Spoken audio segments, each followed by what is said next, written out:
Fala turminha, tudo bem? Sejam bem-vindos, bem-vindas a mais um vídeo da nossa série Lei Seca do Código de Processo Penal. Você não é inscrito, inscreva no canal, deixe um like no vídeo, compartilhe com seus amigos nas suas redes sociais. Estamos com a nossa leitura e vamos seguir falando das prisões, né? Aqui na nossa leitura do Código de Processo Penal. Beleza? Vamos lá, vamos seguindo, voltando aqui para o PDF.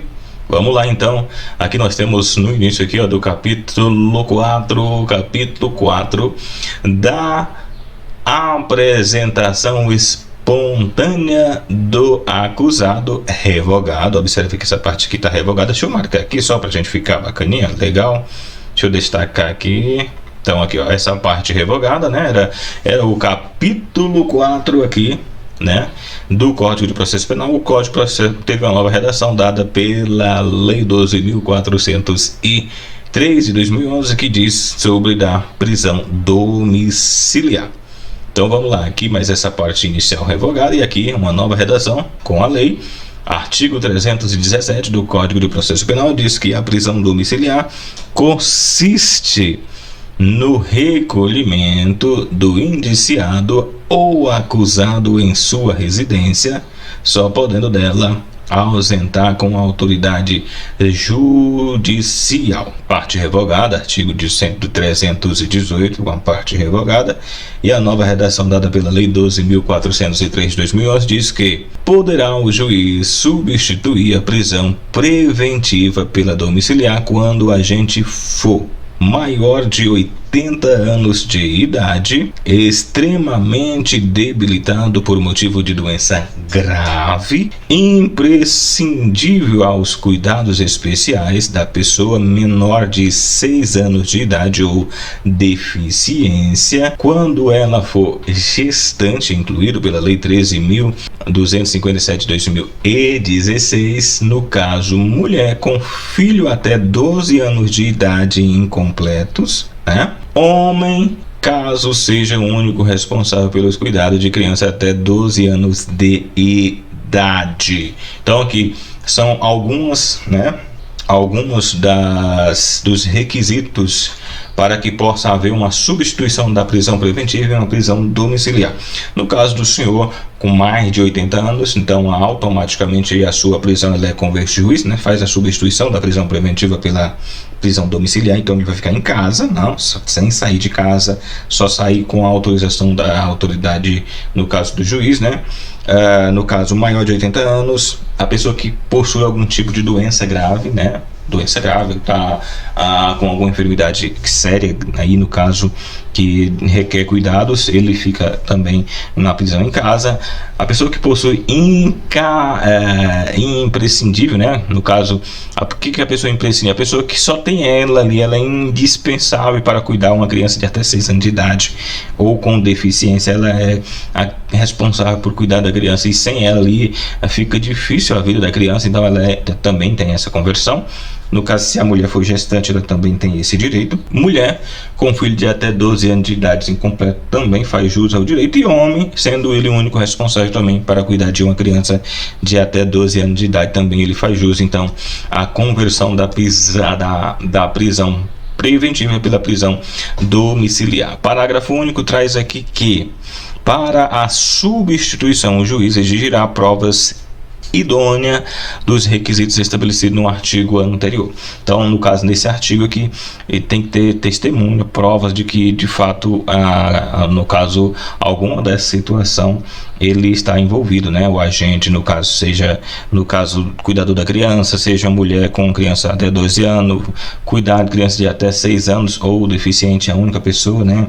Enfim, são requisitos que deve haver uma comprovação, né, dos requisitos estabelecidos aí. Artigo 318-A. A prisão preventiva imposta à mulher gestante ou que for mãe responsável por crianças ou pessoa com deficiência será substituída pela prisão domiciliar desde que não tenha cometido crime com violência ou grave ameaça à pessoa, tá? Isso aí é alterado pela Lei 13.769 de 2018. Não tenha cometido crime contra seu filho ou dependente, que aí não faz sentido, né? A pessoa tem um benefício por causa da criança e ela tenha cometido algum tipo de agressão contra o próprio filho, né? Artigo 318b, a substituição de que trata o artigo 318 e 318A poderá ser efetuada sem prejuízo da aplicação concomitante das medidas alternativas previstas no artigo 319 deste Código, incluído pela Lei 13.769 de 2018. Seguindo com a nossa leitura do Código de Processo Penal, e aí nós temos aqui o capítulo 5 com uma revogação da sua redação aqui, né, que trata-se da prisão administrativa, e a nova redação vinda aí com a Lei 12.403 de 2011 diz que o capítulo 5 traz das outras medidas cautelares. E aí nós temos essa parte toda revogada aqui, né? E a nova redação do artigo 319 diz que são medidas cautelares diversas da prisão. Primeiro, comparecimento periódico em juízo no prazo e nas condições fixadas pelo juiz para informar e justificar a atividade. Aí os papagaios começou, os periquitos, né? Começou a cantar de novo. Ontem estava gravando aqui a aula e estava os pássaros, hoje está de novo. Vamos ver o que dá para fazer aqui. Inciso 2º. Proibição de acesso ou frequência a determinados lugares quando, por circunstâncias relacionadas ao ato, deva o indiciar ou acusado permanecendo diante de locais para evitar os riscos de novas infrações. 3. Proibição de manter contato com pessoa determinada quando, por circunstância relacionada ao fato, deva o indiciado ou acusado dela permanecer distante. 4. Proibição de ausentar-se da comarca quando a permanência seja conveniente ou necessária para a investigação ou instrução. 5. Recolhimento domiciliar no período noturno e nos dias de folga quando o investigado ou acusado tenha residência e trabalhos fixos. 6. Suspensão do exercício da função pública ou atividade de natureza econômica ou financeira quando houver justo receio de suas utilização para a prática de infrações penais. 7. Intervenção provisória do acusado nas hipóteses de crimes praticados com violência ou grave ameaça, quando os peritos concluírem ser imputáveis ou semi-imputáveis, artigo 26 do Código Penal, e houver risco de reiteração. 8. A fiança nas infrações que admitem por assegurar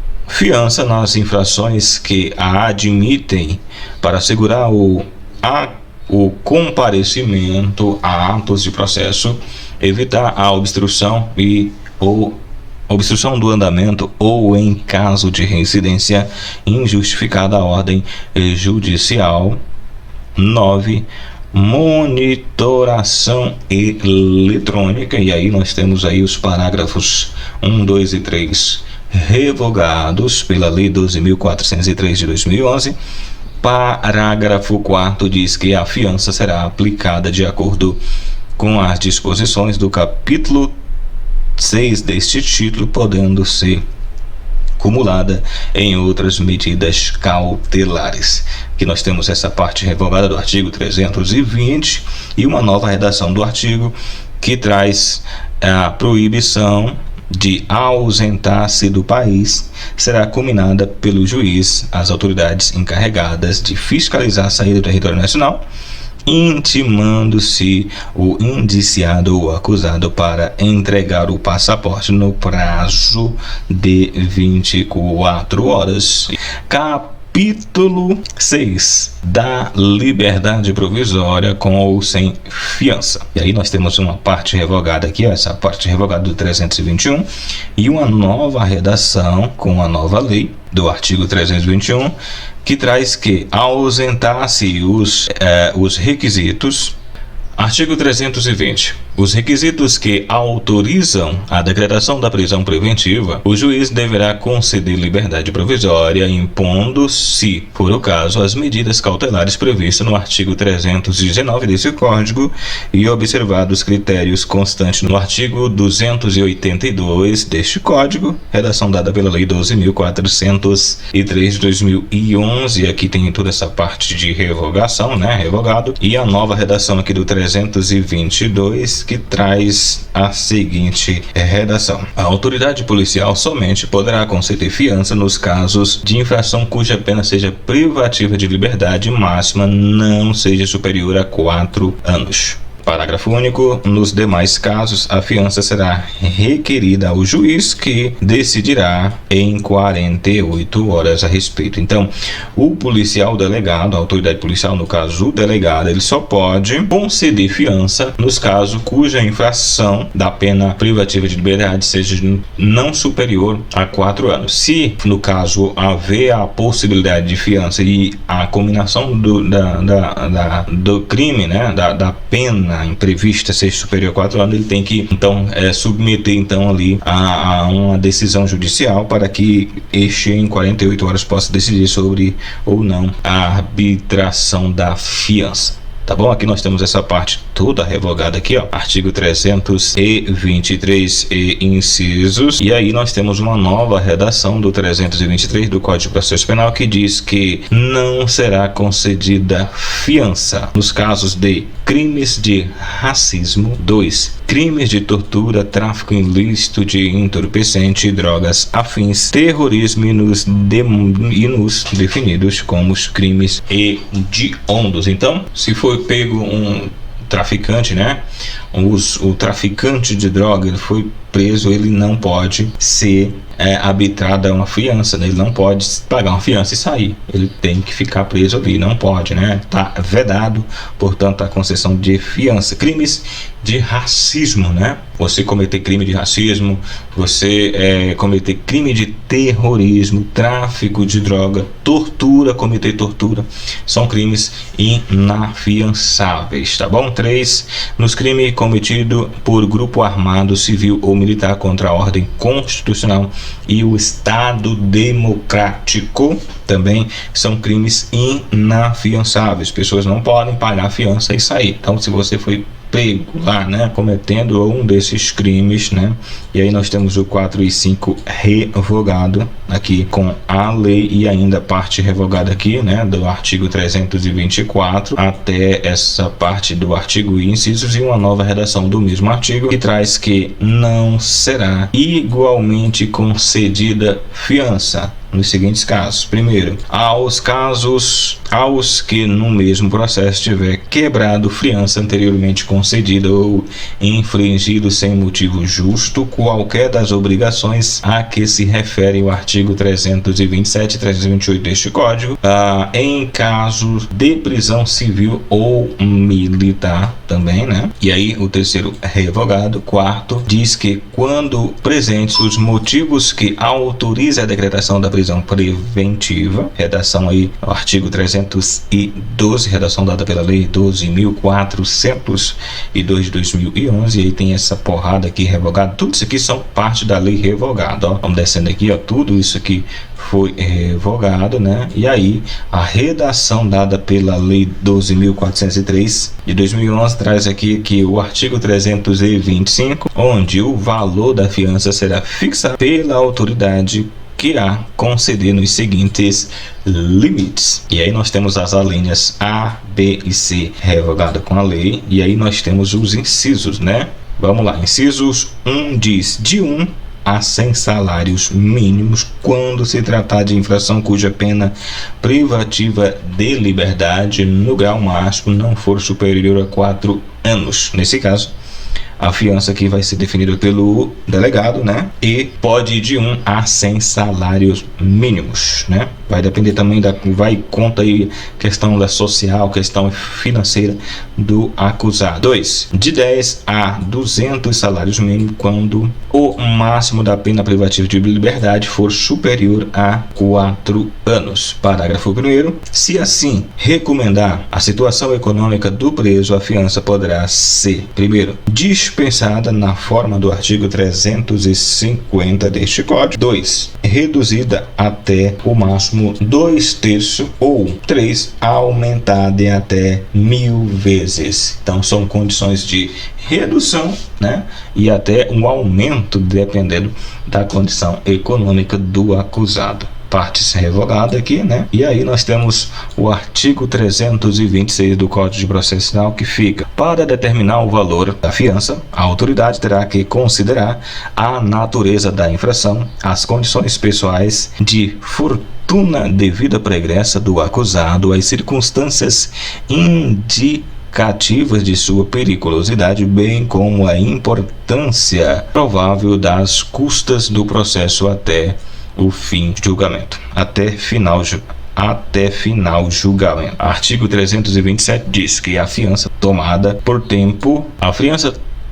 por termo obrigará o afiançado a comparecer perante a autoridade todas as vezes que for intimado para os atos do inquérito e de instrução criminal e para o julgamento. Quando o réu não comparecer, a fiança será havida como quebrada, tá bom? Então, se deixar de comparecer nas convocações, né, nas obrigações do inquérito e no julgamento, a fiança será quebrada. E aí, prisão, né? Artigo 328. O réu afiançado não poderá, sob pena de quebramento de fiança, mudar de residência sem prévia permissão da autoridade processante ou ausentar-se por mais de 8 dias de sua residência sem comunicar àquela autoridade o local onde será encontrado. Então você tem que, se eventualmente você tiver que viajar, passar os dias fora, tem que comunicar para onde está indo e onde você poderá ser encontrado, né? Artigo 328 diz que nos juízos criminais e delegacias de polícia haverá um livro especial com termos de abertura e encerramento, numerado e rubricado em todas as suas folhas pela autoridade, destinado especialmente aos termos de fiança. Nos termos será lavrado pelo escrivão e assinado pela autoridade e por quem prestar a fiança e dele extrair-se a certidão para juntar-se aos autos. Parágrafo único. O réu e quem prestar a fiança será pelo escrivão notificado das obrigações e da sanção previsto no artigo 327 e 328 e que constará dos autos. Artigo 330.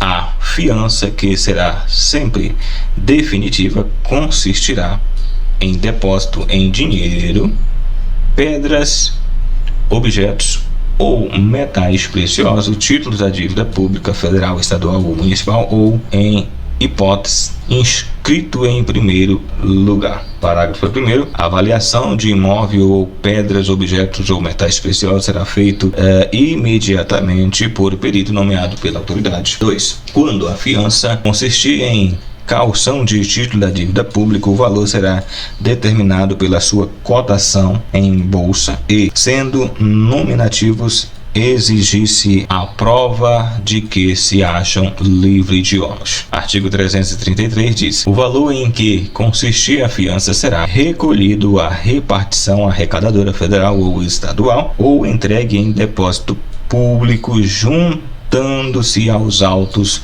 os respectivos conhecimentos. Parágrafo único. Nos lugares em que o depósito não se puder fazer de pronto, o valor será entregue ao escrivão ou pessoa abonada a critério da autoridade e dentro de 3 dias dar-se-á o valor destino que lhe assina este artigo, o que tudo constará nos termos de fiança. Artigo 332 diz: em caso de prisão em flagrante, será competente para conceder fiança à autoridade que presidir o respectivo auto e, em caso de prisão com um mandato, o juiz que o houver expedido ou a autoridade judiciária ou policial quem tiver sido requisitada a prisão. Artigo 333 traz aqui que, depois de prestar a fiança, que será concedida independentemente de audiência do Ministério Público, esta terá vista no processo fim de requerer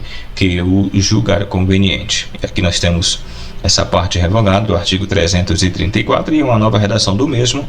A fiança poderá ser prestada enquanto não transitar em julgado a sentença condenatória. Parte revogada e uma nova redação do 335 diz que, recusando ou retardando a autoridade policial de concessão da fiança, o preso ou alguém por ele poderá prestá-la mediante simples petição perante o juiz competente, que decidirá em 48 horas acerca da arbitração da fiança. Artigo 336 traz aqui que o dinheiro ou objeto dados como fiança servirão ao pagamento de custa de indenização do dano, da prestação pecuniária e da multa se o réu for condenado. Parágrafo único. Este depósito terá aplicação ainda no caso da prescrição depois da sentença condenatória. E aí nós temos essa parte revogada, né? E a nova redação, vídeo lei 12.403 de 2011, que diz que se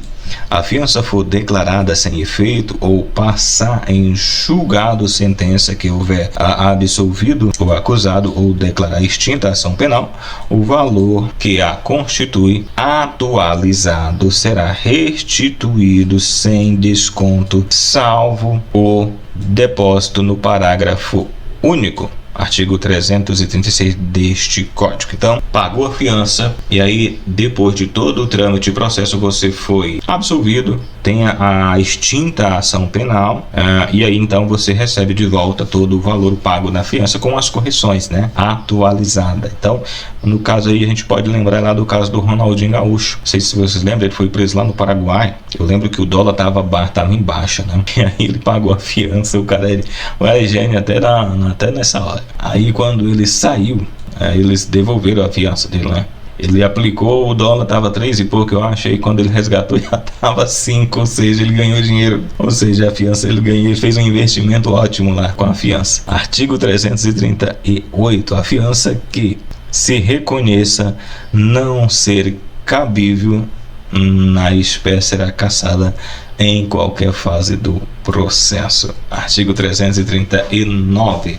Será também cassada a fiança quando reconhecida e Artigo 339 do Código de Processo Penal diz que será também cassada a fiança quando reconhecida a existência de delito inafiançável no caso de invocação na classificação de delito. Artigo 340. Será extinta o reforço da fiança. Primeiro, quando a autoridade tomar por engano a fiança insuficiente. 2. Quando houver depreciação material ou aparentemente ou perecimento dos bens hipotecados ou calcionados ou depreciação dos metais ou pedras preciosas. 3. Quando for invocada a classificação do delito. Parágrafo único. A fiança ficará sem efeito e o réu será recolhido à prisão quando, na conformidade deste artigo, não for reforçado. Então, fizeram lá os cálculos errados, houve algum equívoco, houve uma desvalorização do bem, das moedas, pedras preciosas no caso, e precisou ser uma reforma. Não é, cobrou menos, né? Deveria ter cobrado mais. Aí você tem que pagar, tem que completar. Se houver uma recusa, não houver, né, o reforço, portanto, aí da fiança, então o preso será o investigado, ele será então preso, né? Preso porque não cumpriu-se, né, o arbitramento da fiança. Artigo 331, parte em cima revogada, e a nova redação com a lei 12.403 de 2011 diz que julgar-se-á quebrada a fiança quando o acusado, primeiro, regularmente intimado para o ato do processo deixar de comparecer sem motivo justificado. 2. Deliberadamente praticar ato de obstrução ao andamento do processo. 2. Descumprir medida cautelar imposta cumulativamente com a fiança. 4. Resistir injustificada a ação injustificadamente a ordem judicial. 5. Praticar nova infração penal dolosa. Artigo 342 do Código de Processo Penal diz que se vier a ser reforçada o julgamento em que se declarou quebra de fiança, este substituirá em todos os seus efeitos. Aqui o artigo 343 com a revogação, essa parte aqui quer dizer que essa parte foi revogada, e aqui uma nova redação do artigo 343 que diz: o quebramento injustificado da fiança importará na perda de metade do seu valor, cabendo ao juiz decidir sobre a imposição de outras medidas cautelares ou, se for o caso, a decretação da prisão preventiva. Ou seja, se você quebrar a fiança, você pagou lá, vamos hipoteticamente dizer que 50 mil reais de fiança. O cara pagou lá 500 mil de fiança e aí ele descumpriu, né? Houve uma quebra da fiança. O que acontece? Perda-se da metade do valor, ou seja, 25 mil ele perde. Ele vai ser preso, né? E perde-se metade do valor que ele pagou na fiança. Artigo 334 diz que entende-se por perdido na totalidade o valor da fiança se o condenado, o acusado, se condenado, o acusado não se apresentar para o início do cumprimento da pena definitivamente imposta. Aí no caso ele perde todo o valor da fiança, né? Artigo 345, essa parte aqui revogada com a lei, e aí uma nova redação abaixo aqui você pode observar que no caso de perda de fiança, o seu valor deduzido às custas e mais encargos a que o acusado tiver obrigado será recolhido ao fundo penitenciário na forma da lei. Então a grana vai lá para o fundo penitenciário. Artigo 346, no caso de quebramento de fiança feito na deduções previsto, artigo 345 deste Código, o valor restante será recolhido ao fundo penitenciário na forma da lei. Artigo 347, não ocorrendo hipótese do artigo 345, o saldo será entregue a quem houver prestado a fiança depois de deduzidos os encargos a que o réu estiver obrigado. Então será devolvido então a parte aí do valor que for que ficar, né, após quebramento da fiança. Parte será, portanto, recolhida ao fundo penitenciário e a outra metade, descontados os encargos, né, do preso que tiver, será devolvida a quem prestou a fiança, no próprio réu que eventualmente possa ter prestado aqui a fiança, né? Artigo 348, nos casos em que a fiança tiver sido prestada por meio de hipótese, a execução será promovida no juiz civil pelo órgão do Ministério Público. Artigo 349 traz aqui que se a fiança consistir em pedras, objetos ou metais preciosos, o juiz determinará a venda por leiloeiro ou corretor. Aqui nós temos essa parte revogada do 350 e uma nova redação incluída aí pela Lei 12.403 de 2011, que diz que nos casos em que couber fiança, o juiz, verificando a situação econômica do preso, poderá conceder-lhe a liberdade provisória, sujeitando as obrigações constantes no artigo 327 e 328 deste Código e as outras medidas cautelares, se for o caso. Parágrafo único. Se o beneficiário descumprir sem motivo justo qualquer das obrigações ou medidas impostas, aplica-se o disposto do parágrafo 2º do artigo 285 deste Código. Redação dada pela Lei 12.403 de 2011. Portanto, falamos aqui um pouquinho sobre prisão, né? Prisão domiciliar, sobre a prisão preventiva, sobre fiança, né? Arbitramento de fiança, enfim. Esse é o Código de Processo Penal, lei seca, aqui no nosso canal. Você é nosso inscrito? Não inscreva, deixa um like no vídeo e compartilhe com seus amigos nas suas redes sociais. Continuaremos no próximo vídeo com mais Código de Processo Penal. Até lá.